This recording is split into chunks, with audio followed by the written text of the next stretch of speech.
सभी को प्रणाम। आत्मा और परमात्मा का मिलन संजोग, डे 14। नेत्र बंद, चेहरे पर मुस्कान, हृदय में आनंद। आइए उस परम सत्ता के सानिध्य में इस दिव्य देव स्वाध्याय को करें और भावना करें कि इसकी दिव्य ऊर्जा हमारे अंतःकरण में स्थापित हो रही है। इसकी दिव्य भावना हमारे भीतर आवश्यक परिवर्तन कर रही है और ये दिव्य देव स्वाध्याय समस्त ब्रह्मांड में फैल रहा है। हर आत्मा जो रास्ता खोज रही है, उसके जीवन में दिव्य लेखनी का प्रवेश हो रहा है, संतों की वाणी का प्रवेश हो रहा है, ऋषियों की वाणी का प्रवेश हो रहा है। उसे अपने जीवन का रास्ता प्राप्त हो रहा है। ओम भूर्भुवः स्वः तत्सवितुर्वरेण्यं भर्गो देवस्य धीमहि धियो यो नः प्रचोदयात्। पिछले स्वाध्याय में हमने जाना और समझा कि भगवान के अनंत अनुदान हमें मिले हैं और भगवान के अनुदानों के बिना ये जीवन संभव नहीं था। और हमने कृतज्ञता के दिव्य गुण को जाना कि कृतज्ञता के माध्यम से कैसे प्रेम का जन्म हो जाता है। आज इस स्वाध्याय में गुरुदेव उसी क्रम में आगे लिख रहे हैं।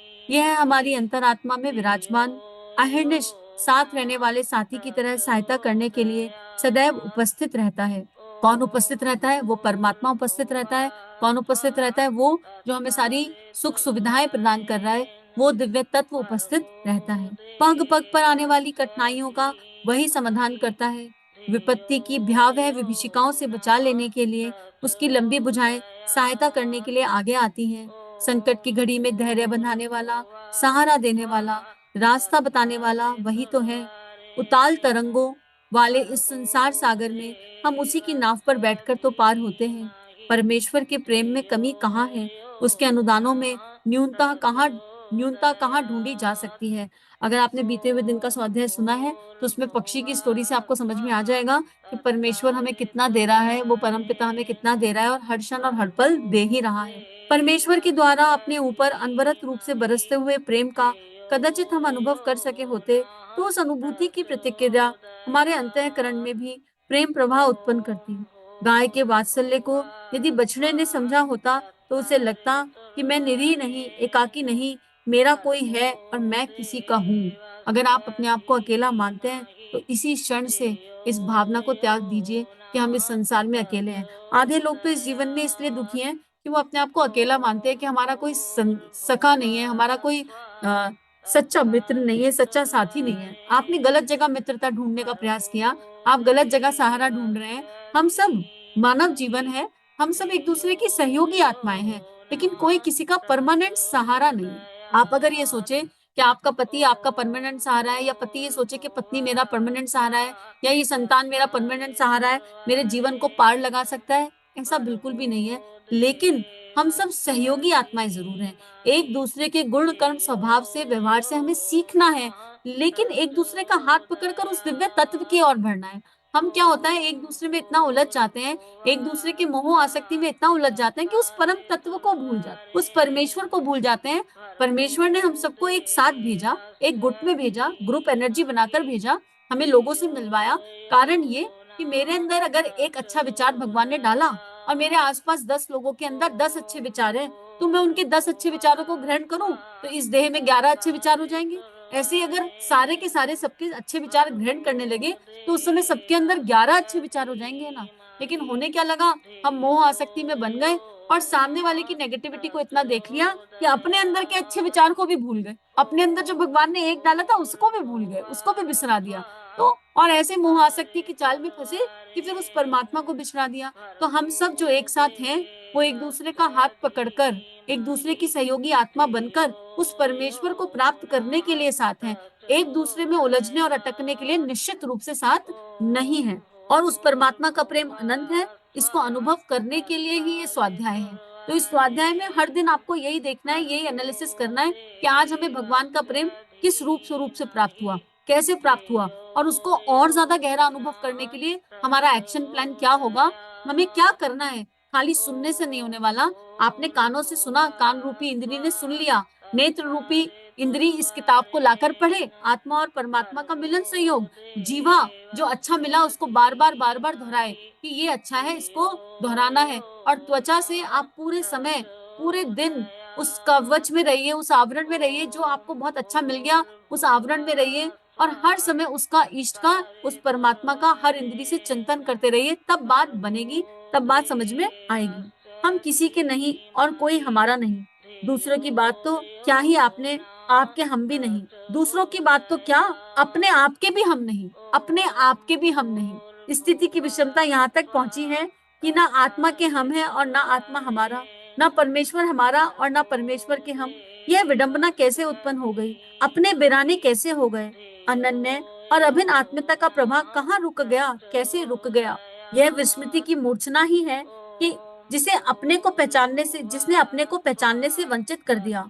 प्रेम की अमृत वर्षा का अनुभव तक कर सकने में हम असमर्थ हो गए। हाय, हमारा यह क्या हाल हो गया। मति रूपी सीता को कौन सा रावण हर ले गया, अपने लिए विलाप, रुदन और पतन ही क्यों रह गया। उत्कर्ष और आनंद की समस्त उपलब्धियां कौन चुरा कर ले गया। हम एकाकी इस ब्यावे शमशान में कहाँ आकर भटक गए। हम क्यों आए, कौन यहाँ लाया। इन सारे पैराग्राफ्स में गुरुदेव ने प्रश्नवाचक चिन्ह लगाया हुआ है। चिंतन करो, चिंतन करो। हम तो स्वयं को भूल गए, स्वयं को ये देह मान गए। हमने ये मान लिया कि हम ये देह हैं और इस देह से जुड़े रिश्ते नाते ही हमारे सच्चे साथी हैं और वही बस हमारे साथ जाएंगे। अर्थी तक जाएगा कोई साथ, ज्यादा से ज्यादा, उसके आगे कोई भी नहीं जाएगा। अर्थी के आगे कौन साथ जा सकता है, विचार करके देखो। अर्थी तक तो साथ जाने वाले बहुत सारे हैं, राम नाम सत्य के साथ। उसके आगे जाएंगे हमारे कर्म हमारे साथ, हमारी भावनाएं हमारे साथ, हमारे जीवन में हमने क्या सीखा, हमारी लर्निंग्स हमारे साथ। उसके सिवा कुछ भी नहीं जाएगा। जिनका चिंतन जीवन भर किया वो नहीं जाएंगे। अगर इस देह का चिंतन भी किया तो ये देह साथ नहीं जाएगी। मिट्टी की है, अग्नि लगाएंगे, खत्म हो जाएगी वहीं की वहीं। तो गुरुदेव कह रहे हैं कि हम ऐसी स्थिति में क्यों आ गए कि हम उस परमेश्वर की दिव्य संतान हैं। हमारी मति को क्या हो गया, हमारे भीतर की उस दिव्यता को क्या हो गया, क्या कारण है। उस कारण का चिंतन हमको करना पड़ेगा। हमको अपने भीतर उतरना पड़ेगा और जानना पड़ेगा कि हम उलझे कहाँ हैं, हम अटके कहाँ हैं। अगर 100 लोग ये स्वाध्याय सुन रहे हैं तो 100 का अटकाव अलग अलग होगा, लेकिन मूल में एक ही बात होगी। मोह, आसक्ति, अहंकार, भय, बस मूल में यही सब होगा और देह भाव। अगर 1000 लोग, 1 करोड़ लोग भी ये स्वाध्याय सुन लें तो सबकी परिस्थितियां, सबकी परेशानियां अलग अलग हो सकती हैं, सबकी सिचुएशन अलग अलग हो सकती हैं, लेकिन दुख का, सुख और दुख का मूल होता है मोह, आसक्ति, भय, बंधन, देह भाव। कि मैं पत्नी, मैं पति, मैं माँ, मैं एम्प्लॉय, मैं एम्प्लॉयर, मैं अकेला। और वहीं से एकाकीपन का जन्म होता है। एकाकीपन का जन्म कब हो रहा है, जब आपको लगता है आपके आसपास वाले आपके मन मर्जी की नहीं कर रहे, तब एकाकीपन का जन्म होता है। लेकिन हम किसी की मन मर्जी से नहीं चल रहे तो हमारे आसपास वाले हमारे मन मर्जी से क्यों चलेंगे, किस कारण चलेंगे। और हम तो उस परम सत्ता की मन मर्जी से भी नहीं चल रहे। अगर हम भगवान की मन मर्जी से चले ना तो पूरी दुनिया हमारी मन मर्जी से चलने लगेगी। चल के देखना। अगर गुरु जी का कहा एक एक सूत्र अपने जीवन में उतार लें अच्छे से, गुरु जी की मन मर्जी से चले, तो सारे भगवान, सारी दुनिया हमारी मन मर्जी से चलने लगेगी। लेकिन फिर जब ये बात आती है कि गुरु जी की मन मर्जी से चलना है तो हम कर्मकांड में अटक के रह जाते हैं। गुरुदेव ने कहा यज्ञ करो, यज्ञ करो। दृष्टा भाव में एक झांकी देखी। क्या झांकी देखी, एक बहन यज्ञ करने बैठी, अपनी कुछ 1-1.5 साल की संतान को यज्ञ वेदी पर लाई। यज्ञ शुरू हो गया, पूरा षटकर्म निकल गया और बहन पलट पलट के पति को बुला रही है, अरे आ जाओ यज्ञ कर लो, अरे आ जाओ यज्ञ कर लो, तुम्हारा यज्ञ छूट रहा है, तुम्हारा यज्ञ छूट रहा है। और उस बहन ने सब कुछ बिसरा दिया, ना षटकर्म किया, ना बच्चे को हाथ जुड़वाए, और बस पति पे चिंतन। बैठी तो यज्ञ में पर चिंतन पति पर है। कोई बात नहीं, यहाँ भी बात खत्म नहीं हुई। झांकी आगे चली, इतनी सुंदर झांकी आगे चली कि देखती है, तुम देखा तो मुस्कुराहट आ गई। आजू बाजू वालों ने आहुतियां दी तो उन्हें उंगलियों से बताने लगी कि आपको 3 उंगलियों से आहुति देनी है, तब यज्ञ अग्नि आहुति स्वीकार करेगी। और पति से कहने लगी, तुम्हें लेट क्यों हो गया, तुम्हें सही से समय से आया नहीं जाता। चिंतन अभी भी पति पर टिका है। और कहाँ टिका है कि बाजू वालों ने आहुति कैसे दी। अभी भी यज्ञ पर चिंतन नहीं टिका कि यज्ञ जीवन होने की आवश्यकता है। उसके बाद यहाँ भी बात खत्म नहीं हुई, यज्ञ क्रम आगे बढ़ा। यज्ञ क्रम आगे बढ़ा तो क्या हुआ, गुरुदेव ने कहा अपनी एक एक बुराई छोड़ो। तो अपने पति की तरफ देखकर मुस्कुराकर बहन कहती है, बुराई छोड़ने का समय आ गया, छोड़ो बुराई। तुम बुराई छोड़ते हो कि नहीं छोड़ते। अभी भी वो अपने भीतर झांक कर नहीं देख रही है। अभी भी उसे पति और पति की बुराई दिखाई दे रही है, और पति के प्रति आसक्ति और मोह इतना गहरा कि वो बैठी भी 3 महीने की, 6 महीने की संतान भी दिखाई नहीं दे रही। और बाद में आज तो यज्ञ कर लिया, आज तो बड़ा आनंद आया। अब बताओ यज्ञ हुआ कि नहीं हुआ, पता नहीं हुआ या नहीं। गुरुदेव जानते होंगे, माता जी जानते होंगे, वो परमात्मा जानता होगा। जब कहते हैं गुरुदेव की बात मानो तो यहीं तक बात मानने की बात कर रहे हैं। यज्ञ जीवन क्या होता है इसकी तरफ जा ही नहीं रहे। और यही बस, यही वो आहा है, यही वो आहा है जो गुरुदेव के हृदय में पल पल निकल रही है। यही वो पीड़ा है जो गुरुदेव के हृदय में पल पल हो रही है। इतने करोड़ साधक इतना यज्ञ, लेकिन यज्ञ जीवन नहीं हो पा रहा।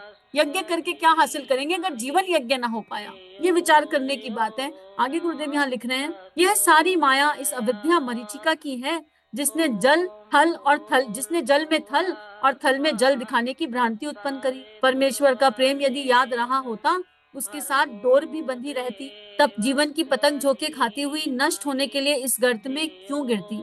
जिस परमेश्वर ने इतना दिया है, उसी का पल्ला पकड़े रहते तो विवेक रूपी चिंतामणि का एकमात्र उपहार जो शेष रह गया है, वह भी प्राप्त कर लेते। यदि यह रत्न मिल जाता तो फिर कोई अभाव क्यों प्रतीत होता, कोई कष्ट क्यों सताता?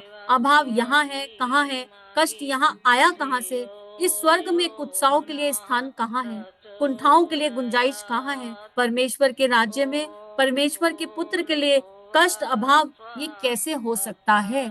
गुरुदेव कह रहे हैं कि अगर आप परमेश्वर की संतान हो, हम सब मानते हैं ना हम परमेश्वर की संतान है, अगर मानते हैं तो मुस्कुराइए और हृदय में हाथ उठाइए, अपने हाथ उठा लीजिए कि हाँ, हम सब उस परमेश्वर की संतान हैं, हम सब महाकाल की संतान हैं। और मैं देख रही हूँ यहाँ से कि जितने लोग सुन रहे हैं सबने हाथ उठा लिया। खाली हाथ उठाने से बात थोड़ी ना बनेगी, लेकिन इसको मानना पड़ेगा, इसको अनुभव करना पड़ेगा, और उसके लिए बहुत सरल उपाय गुरुदेव ने यहाँ दे दिया। गुरुदेव खाली समस्या नहीं बता रहे, गुरुदेव समाधान साथ साथ दे रहे हैं। क्या समाधान दिया? अरे पल्ला पकड़ लो, किसका? उस परमात्मा। बस उसका पल्ला तुमने पकड़ा तो बाकी सब अपने आप हो जाएगा। लेकिन पल्ला ऐसे नहीं पकड़ना, भगवान जी पैर में दर्द हो रहा है, भगवान जी बेटे की नौकरी नहीं लगी, भगवान जी आज तो ये समस्या आ गई, भगवान जी आज वो प्रॉब्लम आ गई। ये पल्ला पकड़ना नहीं है, ये तो भिखारी बनने के लिए नहीं कह रहे। भगवान कह रहे सहयोगी बनो, मेरा सहयोगी बनो। याचना नहीं करो, प्रार्थना करो। याचना और प्रार्थना में अंतर है, और प्रार्थना भी दीनहीन भाव से नहीं, भयग्रस्त होकर नहीं, साथ ही सहयोगियों की जैसे प्रार्थना करो। तो उस परमात्मा का पल्ला पकड़ने का मतलब है आप जिस भी ईश्वर को मानते हैं उसके दिव्य गुणों का चिंतन हर क्षण। आज एक एक्सपेरिमेंट करके देख लीजिए, हम लोग ध्यान के सत्र करते हैं, उसमें एक्सपेरिमेंट बहुत करते हैं। इस क्षण से 24 घंटे आपका इष्ट आपके साथ, बस। अब आप क्या सही और क्या गलत करो, आप इस पर चिंतन करके देख लो। एक क्षण भी आप कुछ भी काम करो, आपका इष्ट आपके साथ है, बराबर आपके साथ है और आपको देख रहा है। आप सीसीटीवी कैमरा में हैं, इष्ट देख रहा है। आप खाना भी खाएंगे तो वो काउंट कर रहा है आपने कितनी रोटी खा ली। आप खाना खाएंगे, अकेले खा लेंगे, उसे खिला के खाएंगे, भोग लगा के खाएंगे। आप कुछ अभक्ष्य खा रहे हैं, ओवर ईटिंग कर रहे हैं, तो वो देख रहा है। आपने पानी कितना पिया कितना नहीं पिया वो देख रहा है। आपने किसी को डांटा, किसी को गुस्सा किया, वो देख रहा है। आपके अंतःकरण में क्या भाव जन्म रहे हैं वो देख रहा है। ये वाले पल से, ये वाले क्षण से आपका चिंतन कहाँ कहाँ जा रहा है सब वो देख रहा है बाजू में। और वो आपसे पूछेगा, अरे आज का दिव्य दिन, आज का दिन तो मैंने तुम्हें पूरा देखा। और उसे पता चल जाएगा हमने कितने पल उसे याद किया और कितने पल उसका नाम लेकर दूसरों को याद किया, और जो याद करने योग्य था उसको याद किया ही नहीं। तो ये होमवर्क करके देखें तो बड़ा मजा आएगा। हर स्वाध्याय में गुरुदेव एक छोटा सा होमवर्क दे रहे हैं। अगर आप इन होमवर्क को नोट करते रहें अपने लिए और इन्हें करते रहें तो निश्चित रूप से परिवर्तन होगा, क्योंकि मात्र सुनने से परिवर्तन नहीं होता है। ये मैं खुद के उदाहरण से बता रही हूँ। ये जो गुरुदेव ने होमवर्क दिए इनको कर करके देखा है, और तब चेतना में थोड़ा थोड़ा परिवर्तन हो रहा है, और जाने कितना होना और बाकी है। और जो होगा होगा गुरु कृपा से ही। इसी के साथ आज का स्वाध्याय गुरु चरणों में अर्पित और समर्पित। आप सभी की दिव्य चेतना को कोटि कोटि नमन वंदन। सभी से प्रार्थना करें कि गुरुदेव की लेखनी जन जन तक पहुंचे, अनंत लोगों तक पहुंचे, और जो प्रकाश ढूंढ रहे हैं उनको उनके जीवन का प्रकाश मिले। इदम श्री सद्गुरुवे नमः, इदम श्री सद्गुरुवे नमः, इदम श्री सद्गुरुवे नमः। सभी को पुनः प्रणाम।